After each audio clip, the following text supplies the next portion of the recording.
Watch this touch. The defender's in perfect position. 1 second later he's not even in the play. This is why, at 38 years old in what's likely his last World Cup, Messi's first touch is still the hardest thing in football to defend. Everyone talks about Messi's dribbling, his finishing, his vision. But almost nobody talks about the one touch that makes all of that possible. The very first contact he makes with the ball when it arrives at his feet. Today we're breaking down exactly what happens in that split second, why defenders consistently get it wrong, and why this part of his game hasn't declined at all, even as the rest of his physical game has. Let's go back to this moment. Slow it down.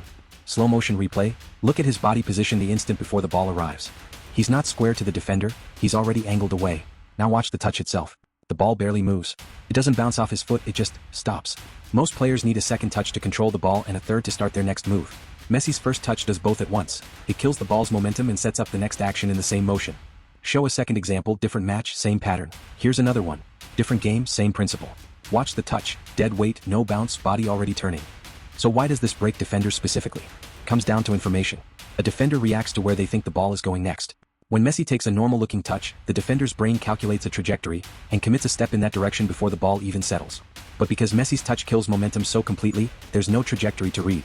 The ball just stops being predictable. By the time the defender adjusts, Messi's weight has already shifted, and he's moving into space that was open half a second ago and isn't anymore. This isn't reaction speed. The defender isn't slow, they're reacting correctly to information that turned out to be wrong. That's the difference between a fast player and a deceptive one. Speed can be defended with positioning.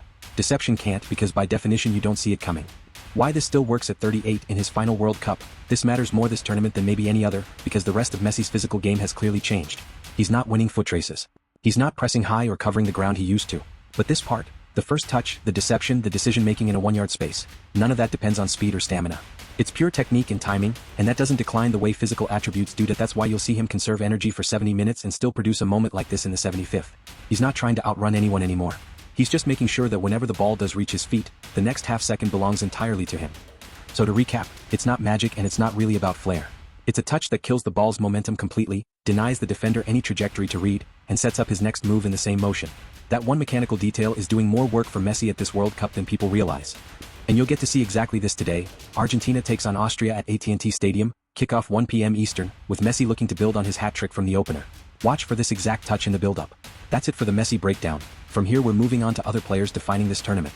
Subscribe so you don't miss the next one.